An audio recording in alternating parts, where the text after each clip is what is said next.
So he what do you say? What is storytelling for you, Hafid? Don't worry. I know I'm supposed to talk, so I'm multitasking right now. It's all good. Storytelling. Well, I feel like we're all doing it right now. Storytelling is happening with time, right? Like we are all telling a story, whether we are aware of it or not. Not every story is as long and interesting and like Hollywood level as we expect, I guess, from a story. But yeah, that's what I basically feel like that stories are happening all the time, all around us, with ourselves, with with nature, with literally everything that we interact with.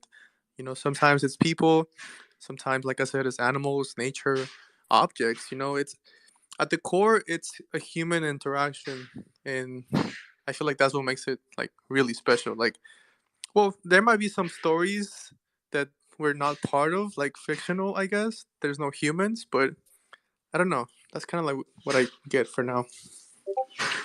And what kind of stories do you usually like telling your friends, your like online friends, your subscribers, your followers, people who watch what you do, like they follow your art? What types of stories do you usually tell them? I know that you develop your brand around one great story. I'm not going to tell this story, for you because I really want to see your perception, but I think that you're really building your own brand, your own presence on a lot of, kind of mythological narrative, a lot of cultural narrative. So yeah, I'm not telling it for you. I would love to ask you, what do you actually tell? What kind of stories do you tell to your followers? Well, I would say that I do present a lot of different kinds of stories. But yeah, so like the name Mexicano comes from my culture. I was born and raised in Mexico, and then I moved to the US, and I didn't actually discover much of my own history, of my own culture and people, until I moved away from the from the place, because it was like colonized and a lot of these things. But yeah, a lot of my work nowadays is changing, but it was rooted. The whole reason that I started 3D, it was because I wanted to represent my culture, and I wanted to tell that story of, obviously, my implementation of the futuristic and technological stuff, but also like my people and my traditions. And yeah, I feel like it's a bit of everything. Is a combination of that, a combination of also coming here to the US, um, and that contrast of living in a place where all of the people are the same background, and then moving to a place where like everybody from around the world just congregates, and starting to realize that, yeah, like everything is actually really connected. And yeah, you're starting connecting the dots and making stories, combining, mixing and matching. It's like cooking, like getting all these ingredients.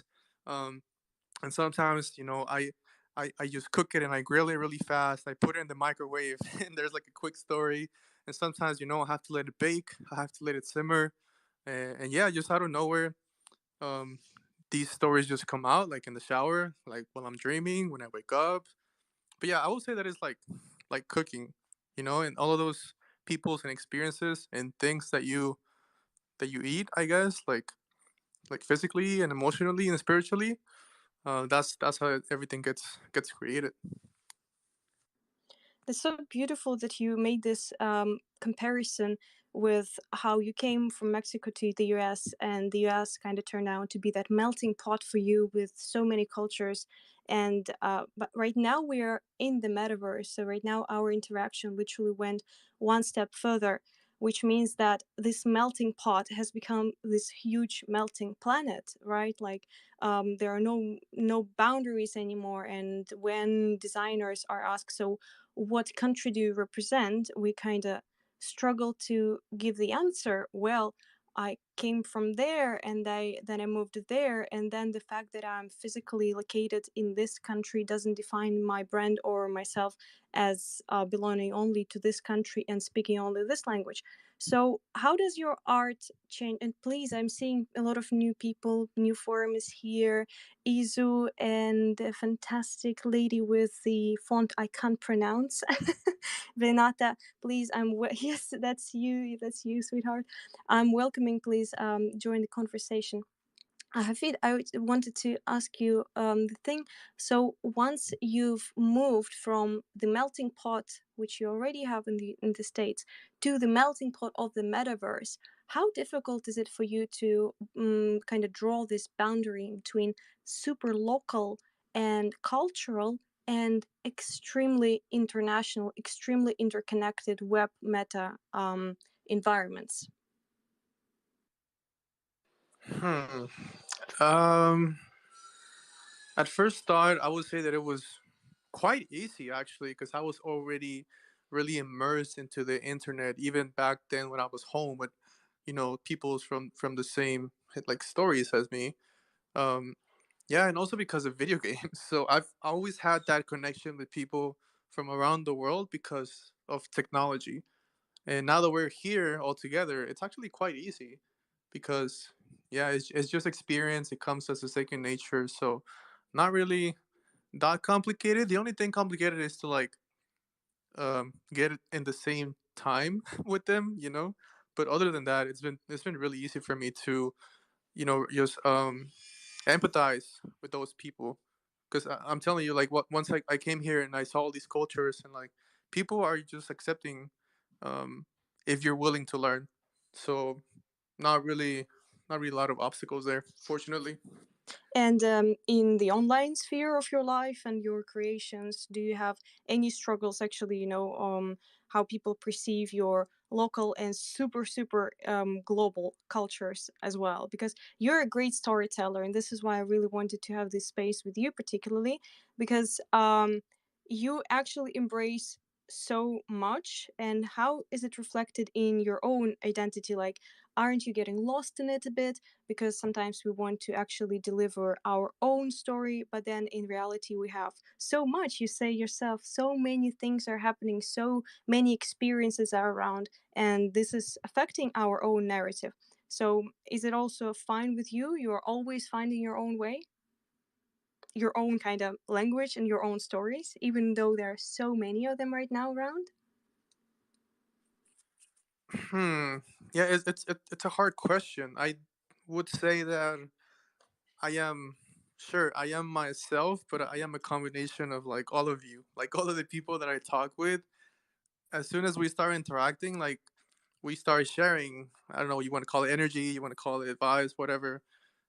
Like I see that as the starting point of everything, just like coming into my pool of onto my own little like stirring pot, right? So that's kind of like how I see it.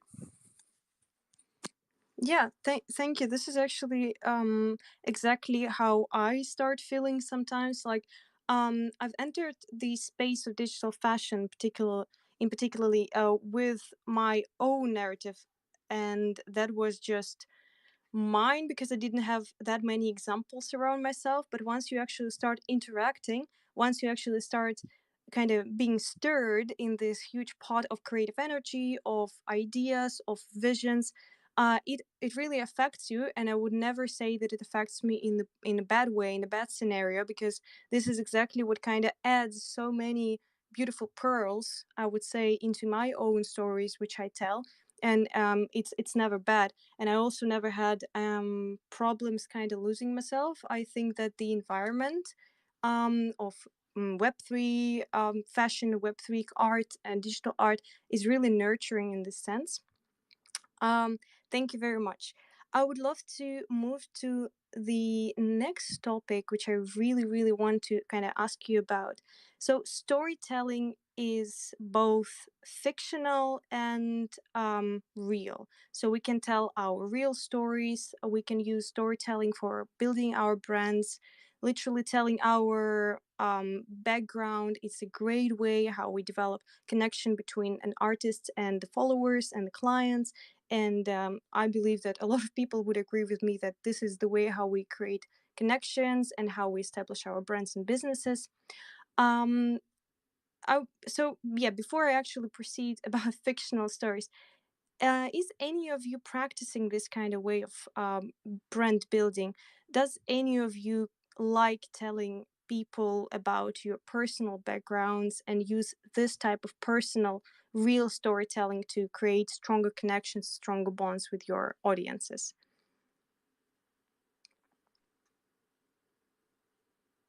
We can give them some time to come up. They don't Yeah. have to come up, but I would like to hear from you. Like, answer answer your own question. I'm interested about you, Diana. Yeah, you thought, Yana, you can actually just ask questions, but no. No, thank you very much. I do use this strategy to build my brand, and I think that this is one of the strongest ways how to stand out, actually, because, well, for creators, it is important to stand out at a certain point because we need traction, not for the sake of following or, like, I don't know, to kind of, egoistic traction, but we want to be appreciated. And these connections are much stronger when people actually know whom they want to connect. And this is why at certain point I'm sharing a lot of personal experiences. I'm sharing my background, I'm sharing my educational background, my cultural background. When, I don't know, people ask me, like, so how did you come, the basic question which you are asked as a digital fashion designer, how did you come up to digital fashion? And here my interviews usually start with, well, there was the time when I was lost. Well, there was the time when I was traveling with a sewing machine across Europe and had no idea what to do. Or like when I came to the realization that I was fed up with my job and I wanted to change everything. So these kind of things really help this storytelling, telling where you came from, what kind of challenges you've gone through, why you actually decided to create generally really help. And it kind of created a lot of strong connections, like people got to know me better. And sometimes with online we have this problem with online interaction. When we look at the picture, we see nicknames, sometimes not even real names, and we don't know anything about people. We don't know which country they are from, so we don't have any kind of safe stereotypical um buffer zone which can actually tell us about, like, who are you, right? Like, I don't see your face, I don't hear your voice, I don't see your name, I don't know where you're from, and I see your art. Right, art actually tells a lot, but storytelling about your personal about your personal path really really helps to actually create this bond and this strong connection. But I don't want to rely only on that, because I think that we're also building an imaginary world, and physical, real stories shouldn't be only that. Like, I wouldn't really put just that emphasis building my brand. I would always um, kind of open the doors for imaginary storytelling, which I actually also wanted to talk about a lot today. And we are all building new worlds. We are building clothes and accessories which don't exist in real life, so why wouldn't we actually imagine new stories, new characters, which don't exist in real world? And right now I would love to ask you guys, what about imaginary storytelling? I have a couple of cases to talk about right now, just in front of me. And one of the cases is your Hafid's dragon, your pet dragon, which I really, really want to talk about. You've created a story around that. I really want to hear that, if you don't mind. If you don't want to talk about this, it's totally fine. I will skip, and I have the second case. But tell me, please, maybe, what actually pushed you to create a story around it? Like, you wrote, like, a mini novel, a mini chapter about a filter. How did it all happen for you? Yeah, it's okay. I can. I took a screenshot. Let me see. I'm gonna tell you guys the story. So, just for context, I created this filter for a friend, and basically it's like an augmented reality pet, and it's like a mini dragon, right, that you wear. And actually, Yana, I so this is one of those instances where I just created something without much planning. So my friend said that they like this pet, and I started to connect with them to learn more about them, and then from there, the creation came. So they made up the story, and then I created the thing, And then afterwards, I was like I said, it's that same instance of like now that I have more knowledge, more experience, more ingredients from this person, they just go into my subconscious, sorry, and yeah, I just let it simmer, and actually out of nowhere, like I just woke up and I had this like story in my mind, and I started to write it down, and I was like, okay, this is something, and that's how it came about. But yeah, basically, and I'm actually gonna pin it here so people can see it real quick. Can I pin it? Yeah, I'm also scrolling for you right now in your Twitter account to actually pin it, so don't worry. You can go. I'll do that. Oh, I have it right here. I got you. Okay, well, you guys can kind of look at it, and I'm gonna just read you the story. It's very short, but I thought it was really, really fitting. Oh yes, please do. Yeah. Okay, it starts as soon as I lifted the mother's right wing, this powerful heat wave hit me in a similar way to when you open a microwave or an oven head first. This is why I always wear my helmet. It was amazing to see how hot it was since the time of battle is unknown. I'm sure, though, that it wasn't recent, probably years. Yet the egg was kept warm and it hatched almost instantly as I took it in my ship. You must name it and wear silver with all.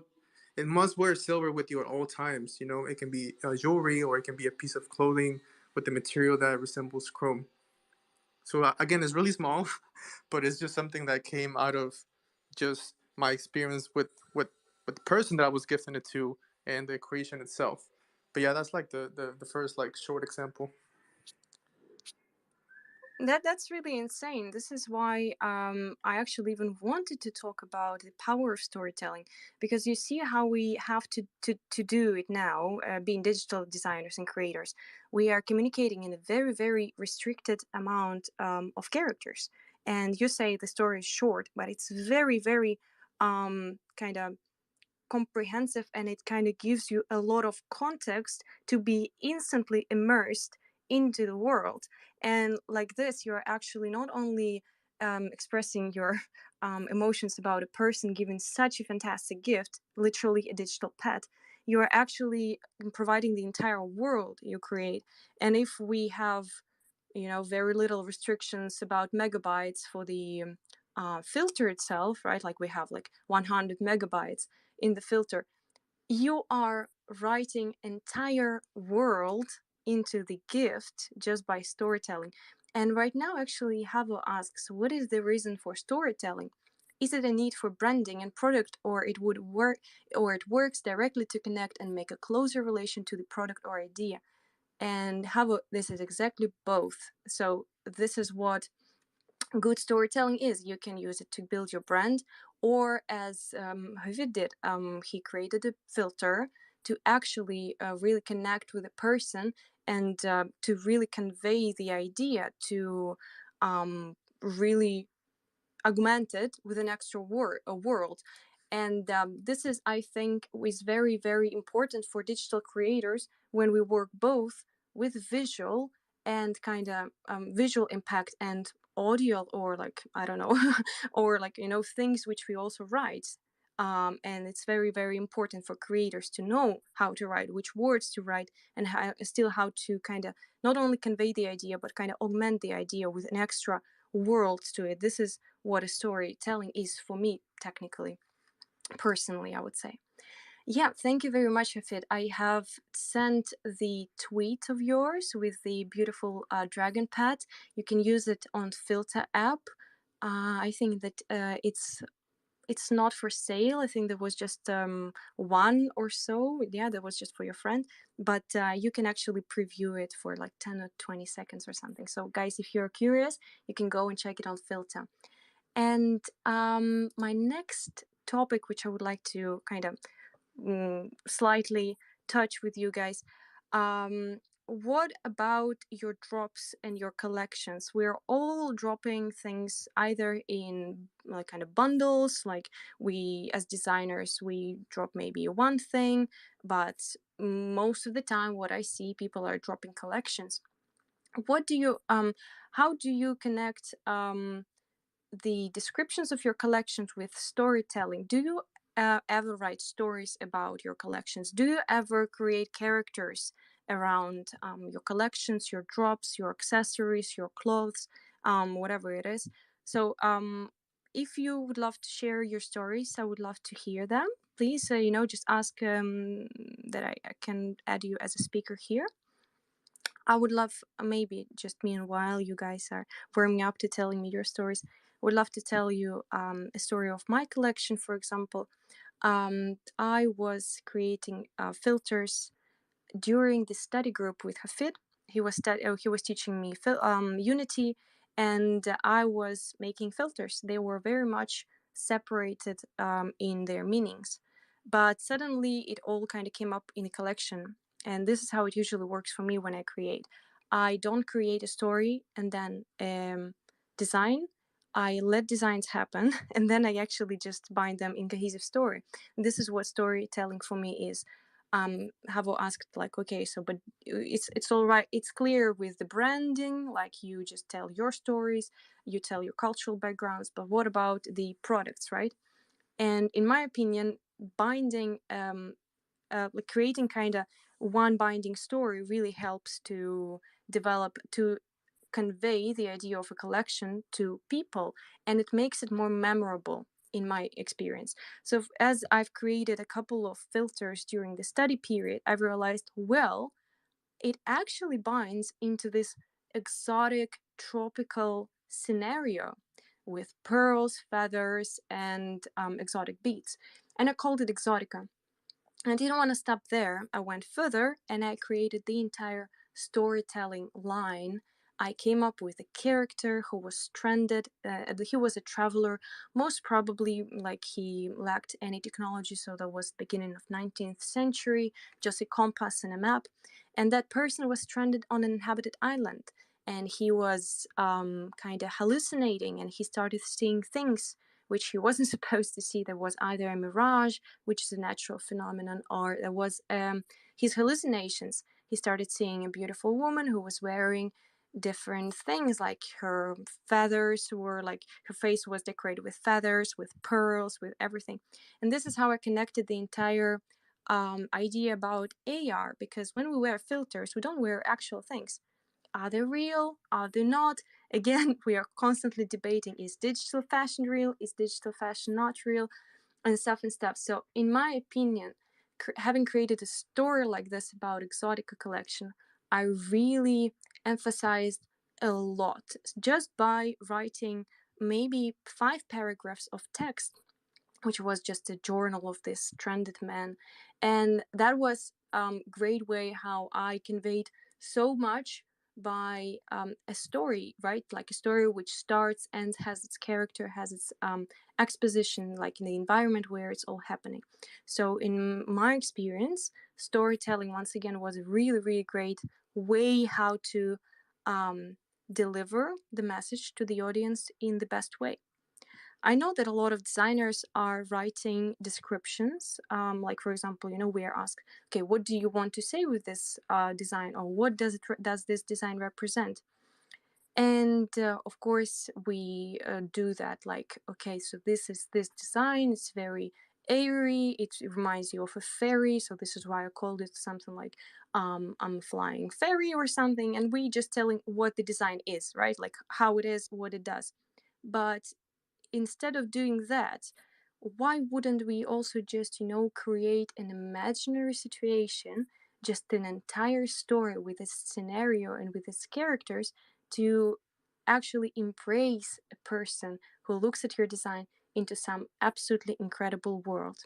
Hey, Maximilian, you're here. Do you want to become a co-host? I'm gonna set up, gonna invite you to be a co-host. What do you say? Right, I did that. Um, Well, so if you still would love to join the discussion, guys, please come up to the stage, and I would be absolutely in love to hear the stories. Good, Maximilian. Oh yeah, I see the request. Yes, have I accepted that? Yes. Is it cool? Have you got my yes? You're a speaker now. Tell me, please, did you want to add up something or, yeah, you have a comment? Were you at GM? Hi, hi. Uh, I not. I don't know. Sorry, help me pronounce it. I was just going to ask, would you mind just giving a refresh? I think I missed I only heard the last part of what you'd said. Yes, absolutely. I will absolutely give you a refresh what we've been talking about. I just wanted to know if Izu wanted to say something. Oh yes, hi, Aina. I don't know if I pronounced it correctly. Oh, okay, great. So I'm Izu, and I'm a Nigerian fashion designer and storyteller. And I think I began to tell stories long before I started making clothes or started designing. And I think for me, stories are a way to connect with your audience because, and I think also story is what inspires you to, to keep pushing and to just keep your business afloat in a way. But then people are pulled by stories, and from what I've learned, stories can be used to break a people or a nation, and stories can also be used to repair that broken dignity. And for me, as a fashion designer and a storyteller, I think for me it is about that repairing of the broken dignity. And oftentimes we realize that people often tell our stories differently, and it's best that we tell our stories ourselves because then we are the authentic owners, and we can't allow anybody to redefine who we are and our stories. So I think for a fashion brand, it's often very important to tell those stories because it's a way to connect with people, to tell people that we see you and we feel exactly what we felt exactly what you are feeling, and we support you, and we know you exist, and we are using this to show that you are valid in that sense. Thank you. Could I ask you, please, what kind of stories do you prefer telling your audiences? As we've mentioned before, people have the personal stories about their cultural backgrounds, about the struggles they have overcome while building the brand, or the imaginary stories, which are also either connected to your cultural narrative or absolutely taken out of the space. What kind of stories do you prefer delivering to your audiences? So I think that however we will tell a story, I think in a way it's always connected to us, and however imaginary it might be, it's also from you. It's what you've imagined. It's from you, and you are telling that story based on probably um, what you what your mental what the sort of the mental state you are in, and so I think it's always part of that story. So for me, I think I tell all kinds of story. I tell personal story. I tell stories of my grandparents, my parents. I tell stories of the Nigerian youths. I tell stories of. I think it's. I think for me, it has to have a sort of connection to me. I have to feel the story to be able to tell the story. I cannot tell a story that I don't know. So it's important. It's important for me to tell that story that is quite relatable to me, even I'm not this person who experienced, or I'm not the person in the story, but at least there has to be that form of connection in the story that makes the story make sense to me. You're saying a great thing about connection, about building this relationship with people, and you as a designer, as a brand. But you've also mentioned to kind of to rebuild the dignity of Nigerian nation. Could you elaborate this point, because it's very interesting and it's very unique to know, to understand. Could you tell me about that, and what kind of purpose you pursue with telling stories and rebuilding the dignity of your entire nation? What are your main purposes and goals in this? Oh, I think I'll use my last collection as an example. It's a story that my grandmother told me before she passed away. I think it was around 2012 or 2013 that she told me this particular story. It's a story about the Nigerian Civil War that happened between 1967 to 1970. And of course, I wasn't born by then. But then what happened was when she told me the story, she kept saying Aya Joka, Onwe Hedikaya, which meant war is ugly. There is nothing as ugly as war. So it was a form of repetition. It was constant when she told the story. And what made me ask the question was because there was this form of agitation from the youths, from the Nigerian youths, from the Igbo side, because it's a Nigerian civil war, so it's like Nigeria and Biafra war, and Biafra is referred Igbo people are referred to as the Biafran nation, and they are all part of Nigeria, but they wanted to secede from Nigeria, but Nigeria didn't allow them to leave. So there was this war that lasted for 3 years. So when she told us this story, it made sense, but then it also occurred to me that people did not realize what war does to people and lives and living. And so when young people say, oh, if they don't want us to be part of Nigeria, then they should leave us, or there will be war. And then it makes sense to me that my dad did not talk about the war. He refused to talk about the war because I think he had experiences that he didn't want to recount. And it was important for me to tell this story, to let people know that war has never changed a thing. War destroys people, it destroys lives. And so, regardless of how you are agitating for a free nation, war should never be an option because people suffer, people die, but the people who are actually in charge of this war are alive and kicking. Why the masses suffer? For example, what is happening in Ukraine right now.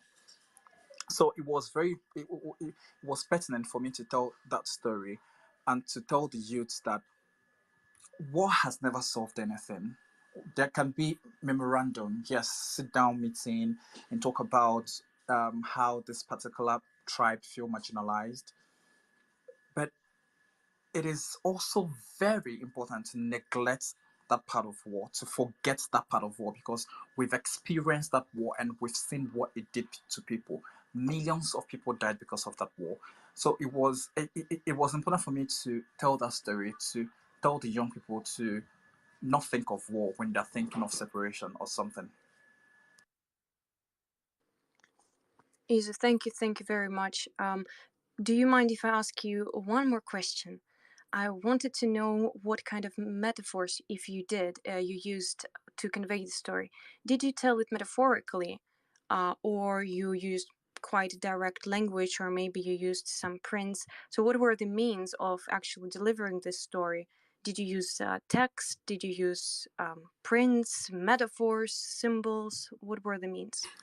Oh yes, I used symbols. Uh, it's sort of like series of photographed um like a progressive art, but then photographed at each moment. So some of them are some of them are used in CBD. CBD is a language that the Igbo people used to use. I don't know what else. But then I think it was in existence, and it's a very ancient language in Igbo land. So I used that one, and then I used pictures also. So I drew um like you could see the part of the people plucking mango tree from the process, and so it's for me. I used for this particular one. I used symbols and pictures to actually show the story, and then poetry, of course. So words also, so words, symbols and pictures to tell the story. So when you're listening, when you open the links to where the work is, you can click you can put the sound on to be able to listen to the poetry. So as the progressing goes, the poetry just goes also. Thank you very much. Could you tell the name of your brand that people follow you and check the latest collection and actually read the story visually? So tell everyone the name of your brand again and maybe some other words for the followers, for the future followers. Oh, the name of the brand is still Izu Dopu. It's also the same, exactly the same thing on Instagram. And I think what I'm going to say is, be as authentic as you can be. And if that story terrifies you, then it is the story you should actually tell. Because you don't know what it might do. It has the capacity to change lives. And for you to hold it back, you are holding a form of reform and change that can transform people's life for good. So tell that story. Be brave enough to tell that story, regardless of how terrified you are. That is absolutely beautiful because I didn't even think about such an option again. For storytelling, I was talking about my own perceptions and how I view storytelling. But you, Izu, have told us about actual really really powerful tool. This is the storytelling to actually make political change, to make a generational change, to make an action not being too much of a you know too much of an I don't know, angry activist. I'm not saying that being an activist is bad, but without an extra anger, you're delivering it with much bigger power, and you're delivering the message via symbols and visual art and design. And this is actually sometimes, I don't know, sometimes or not, but it can be much more powerful than just telling the facts. Telling a story with the background, with the relation to it, with the emotion to it, has much more and bigger impact on people, right? Because it's actually very much it sticks in your memory, I think. Actually, I'm going to send you a comment in a post in a comment. You talked is about the visual symbols, right, of the language, which exists in Nigeria, and it has very very deep connection. I am sending you guys the comment with Mexicanos filter. Do you see that? Hafid made a filter where he wrote things in alien language, and it's very peculiar, very interesting, because this is also a part of our storytelling, right? Telling something in a language which not everyone understands, which is very intimate, right, in sense, which you may sometimes you even make it up. And I saw the filter. It caught my attention because it was just an enigma for me, right? It was a riddle. I didn't know what it meant. And maybe Hafid, you can tell what it actually means, and how you came up with an alien language and what the storytelling was behind it. Honestly, Yana, I forgot, but the important thing here is that you connected with it and you actually. What was I gonna say? Can you remind me why you connected with it? You said that it was because it reminded you of a female energy of some kind of sorts. Yes, I think it did. Well, generally I think that you told me that it was something about envy, and then you kind of, told me the entire story, and I was so hooked by that. And then I got the filter. I was feeling really, really kind of, magical in it. But then you came back to me and you said, well, I actually forgot what it meant. So yeah, here's the translation. And it meant a different thing. But nevertheless, the storytelling was there. Uh, yeah, Havo asks, do you center your storytelling in the idea of the product? What is better to build up for sales? Great. Let's start talking. We have 13 minutes left. Guys, let's talk business. What are your experiences? What are the feedbacks from your followers, from your clients, on your stories told? Do you have any spikes in NFT sales, in product sales, when the story is included? Does anyone have a thing to share on this regard? I'm gonna go first to make up for the lack of complexity in my last response.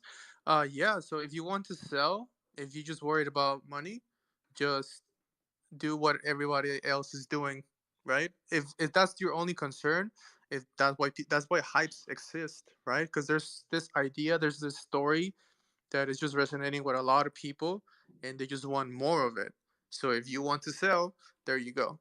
Are you going to feel accomplished and probably like spiritually, I don't know, accomplished as well? Maybe not. But if your whole point is to sell, then follow the crowd, because that is what the energy is craving. And yeah, I would say that that's the option. Yeah, I totally agree. I also, in my experience, things which were described in the way like things I created a story around were better perceived, more memorized, and I would say kind of had bigger exposure because people wanted to write about this.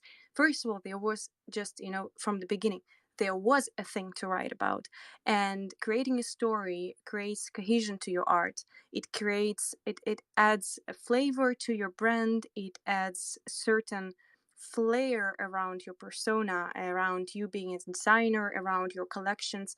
So literally, kind of creating stories is this kind of gluing substance which connects everything within your art, within your creative space, and within yourself, right? Because you actually deliver great things by telling stories. We all write posts on Instagram every day, telling things, telling our opinions, writing tweets, but why wouldn't we actually, kind of frame it in a beautiful story? What else? It like, I don't know what else I can tell you. Have a if I'm really centering the storytelling in the product, because sometimes product can be like for me, sometimes it feels like product without a story is a bit empty, because if I think of any of creations I've made, and I totally erase a story around this, it becomes very blunt for me. I don't know, if you feel it, so if you have any experiences like this, but it feels like if I've created a story, I've created a person, a character within the story. I literally made it animated. I gave it kind of the spirit, the soul of it, and if I take it away, it all loses it. What do you say, guys? Maximilian, maybe you would love to add something. Just tell me, I'm not pushing. Oh, I would love to. Well, for friends who don't know, in addition to designing digital fashion, which is my newest form of expression, I'm a screenwriter. And so I actually write stories. I write films and episodic shows that are scripted. And all of my fashion designs are inspired by the stories that I write.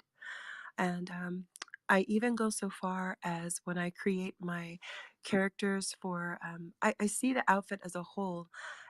The outfit, the shoe, the boot, the jacket, I have this way of, it has a story itself. So even scars, or like, these other kinds of things, knives sometimes, or sticks, walking sticks sometimes, are part of the outfit, because one of my stories takes place on a wild island where it's been civilized but it's very wild. And so you may have a jacket, but inside will be like 60 pockets inside of maybe your trench coat because that's the jacket that you wear when you go out into the field to collect flowers or seeds or these kinds of things. So a lot of the clothing and designs that I create, they are purposeful and they belong to a character. So that's definitely a part of it. I also do the same storytelling in my design with the robots that I create. I have a collection called, it's the Museum of Robot Art, and the idea is that these are sentient robots of the future, and they have diamonds and different gems embedded in them. The stories of why they are like that and why is it, not only because they're beautiful, but it came from a story, and the story was, I was ruminating on, if I could have any kind of life improvement, if I could have a life-size sentient robot companion, what would they wear, how would they present. And I was thinking about how some of my friends who know very much about crystals, when they ask, oh, how are you doing, you might tell them something that's going on, and they would want to give you a crystal to hold, or wear this gem, and because of its energetic ability to affect my vibration, right? And so I decided, well, if I had a life-size robot, the whole robot could be completely encrusted in these gems that's good for me all the time, and they would just be close to me all the time. So there's a great deal of storytelling in everything I do, even in like the shoes. There's like secret compartments, maybe in the shoe, or a secret little pocket inside. These are the kinds of ways that storytelling comes into the fashions that I design. um, the ones that they might look just cool or normal, but there's always something special, and it's a result of my storytelling that makes the best designs, like the capes and hoods, backpacks, even the bags that I design. They are designed for, where is this bag going? What is it going to do? This is a floating bag, because this is the bag that belongs to a woman who's a captain of a ship and her home is on the sea. So if her boat capsizes, she needs everything to float. So I have these kinds of stories that are woven into my storytelling, and it makes it definitely, I don't believe that I could design something without the story. And certainly, I know from my experience, my first professional jobs was modeling and then Hollywood. And that's all about storytelling, because nobody will buy anything if they don't feel it relates to them personally. And if someone loves a color or something, if you ask them why, there's always a story. Oh, Maximilian is so beautiful. I want to see the bags. I just want to see. I want to know them. Please get me. I will show Let's get you. acquainted with the I bags. will. I will. It's luggage. It's like a traveling luggage. So yes, I will. I'll show you. Thank you. Yes, storytelling is That you, powerful. you you asked like what you missed here. The beginning of the space was dedicated to us discussing what's the boundary, where's the line between your personal preferences, your personal story, physical, your physical things you love, and absolutely fictional ideas.